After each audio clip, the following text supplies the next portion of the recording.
اور جو P D M ہے اس وقت، پی ڈی ایم نے کیا کیا، پی ڈی ایم نے آ کر ان کے جو اہداف ہیں ان میں عمران خان صاحب کو ہٹایا، اس کے بعد نیب ختم کیا، بے شرمی اور ڈھٹائی کے ساتھ نیب ختم کیا، 150 کے قریب کرپشن ریفرنسز واپس چلے گئے ہیں، اور فل سٹاپ کامہ مجرموں ملزموں نے اپنے وکیلوں کے ساتھ مل کر فل سٹاپ کامہ ایسا چینج کیا اپنے کیسوں کو سامنے رکھ کر کہ نیب مک گیا ہے، اور یہ NRO-1 ہے، 2 چھوٹا تھا، یہ NRO-1 ہے جو خود کو ہی خود دیا۔ اچھا، تیسرا EVM الیکٹرانک مشین سے جان چھڑائی، اب ہے کسی نہ کسی طرح پنجاب حکومت لینا، پنجاب حکومت لیں گے تو نواز شریف صاحب کی واپسی ہوگی، پنجاب حکومت لیں گے تو وہ ان کے کیسز کوئی ختم کریں گے، بارگین کریں گے اور نائلی پر بات ہوگی۔ اس کے بعد ہے کیا کہتے ہیں عمران خان صاحب کو نااہل کروانا، اس کے بعد ہے عمران خان صاحب کو جیل بھجوانا اور یہ جان چھڑوانا، اور اس کے بعد جا کے کہیں الیکشن پہ جانا۔ تو عمران خان صاحب کی نظر میں نومبر کی تقرری، عمران خان صاحب کہتے ہیں مائی وے اور ہائی وے، مطلب مجھے اپنا یا ساروں کا لگایا ہوا چیف الیکشن کمشنر قبول نہیں،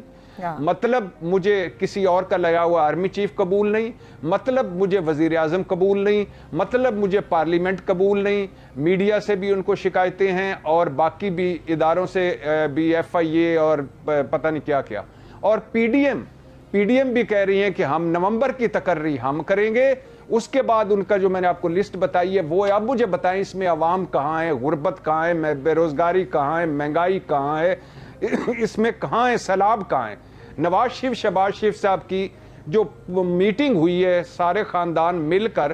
اس میں سب کچھ بات ہوئی ہے لیکن کوئی بات نہیں ہوئی، مجھے باہر نہیں آئی بات کہ انہوں نے سیلاب پر وہ ان کے آپ دیدہ ہو گئے ہوں، یا انہوں نے کہا ہوگا کہ شہباز تم یہاں مجھے ملنے آ گئے ہو، ملکہ کو دفنانے آ گئے ہو اور اپنے خطاب سے پہلے امریکہ پہنچ گئے ہو، تمہیں تو وہاں ہونا چاہیے، تم تو خادم اعلیٰ سے خادم اعظم بن گئے ہو۔ نہیں، ایسی کوئی بات نہیں ہوئی، وہ جو ان کا فوکس تھا مریم کو بھجواؤ، باقی میری مریمیں جیلوں میں سڑیں، سیلابوں میں رلیں، ڈوب جائیں، وہ ان کو کوئی نہیں ہے، اپنی مریم چاہیے، اللہ مریم صاحبہ کو لمبی زندگی دے اور وہ لندن جائیں۔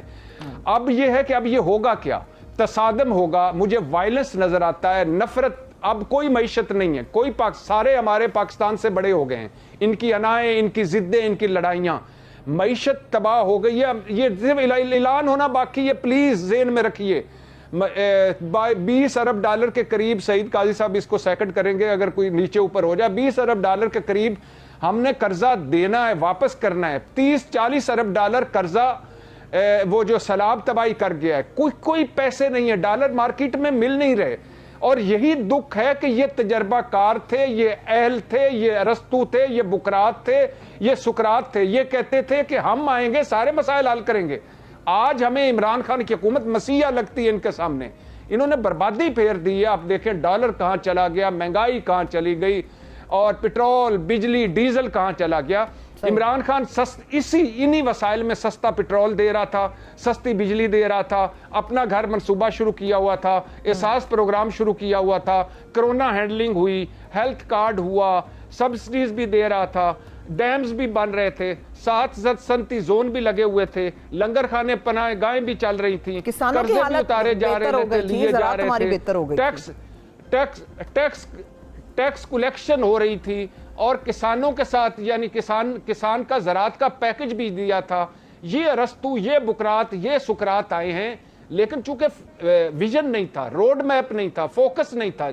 جن چیزوں پہ فوکس تھا وہ کر لیا، EVM مشین ختم کر دی، نیب ختم کر دیا، اب اگلا ایجنڈا عمران خان کو ختم کرنا، نواز شریف کو ریوائیو کرنا۔ تو مجھے یہ جو سعید بھائی کہہ رہے ہیں نا خندقیں کھودی گئی ہیں، یہ خندقیں گھر گھر کھودی ہوئی ہیں، گھر گھر تقسیم ہے، اس لیے بہت مجھے خطرہ لگ رہا ہے۔ اللہ میرے پاکستان پر رحم کرے اور میرے لوگوں پر رحم کرے، ہم تو لٹے گئے ہیں چاروں طرف سے۔ صحیح ہے، ٹھیک ہے سعید قاضی صاحب، جس طرح سے بھٹی صاحب نے کہا کہ اب ان کا اگلا ایجنڈا یہ ہے کہ سب کچھ تباہ کرنے کے بعد عمران خان صاحب کو ختم کیا جائے۔ آپ کو یاد ہوگا جب یہ موجودہ گورنمنٹ آنے والی تھی، آنے کے دنوں کے قریب تھی، تو مولانا فضل الرحمان سمیت ان دیگر سیاستدانوں نے یہ بات کی تھی، ہمارا پہلا پوائنٹ ہی یہ ہے کہ خان صاحب کو ختم کیا جائے، ملکی مسائل تو ہم بعد میں دیکھیں گے کہ حکومت میں کرنا کیا ہے۔ تو کیا واقعی ایسا ہو رہا ہے، یا آپ کو ابھی بھی لگتا ہے کہ خان صاحب کا خوف وہیں کا وہیں موجود ہے، کچھ نہیں ہو سکا؟ دیکھیں، کامن سینس جو ہے لوگ کہتے ہیں بڑی ان کامن ہوتی ہے. یہ عمران خان اس وقت کیا کر رہا ہے؟ اس وقت جو ملک ٹوٹل انارکی میں نہیں جا رہا، اس نے جو جھوٹی سچی امید اور آس زندہ رکھی ہوئی ہے، لوگوں کو اپنے ارد گرد اس پہ کھڑا کر رکھا ہے. انہیں اندازہ نہیں ہے کہ خان کی ایبسنس جو ہے وہ کیا کر سکتی ہے. ابھی اس وقت میں کرو آپ کو بات بتاؤں،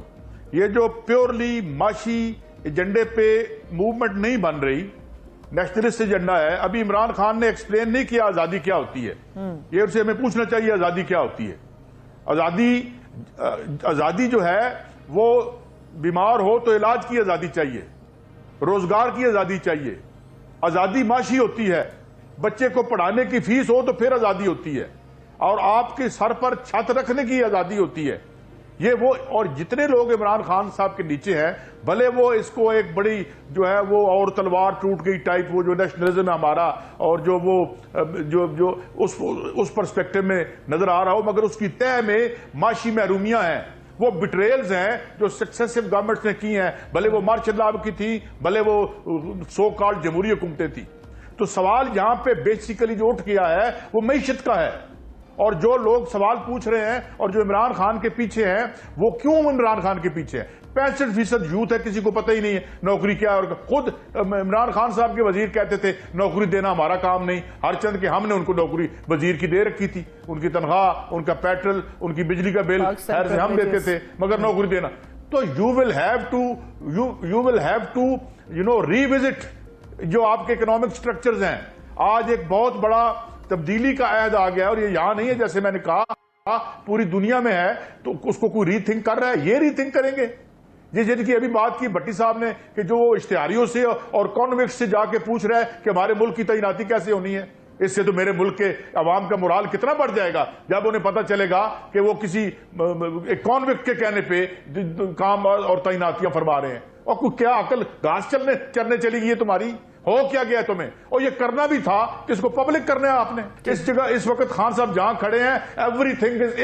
immaterial, it is irrelevant who becomes the. جتنی پاپولیرٹی وہ لے گیا ہے، اور اگلے الیکشن میں کوئی جھلو بھی نہیں پھر سکتا. مجھے اس سے اگلے الیکشن کا نہیں پتا وہ کیسے ڈیلیور کرے گا یا نہیں کرے گا، لیکن اگلا الیکشن آج ہو یا کل ہو، بالکل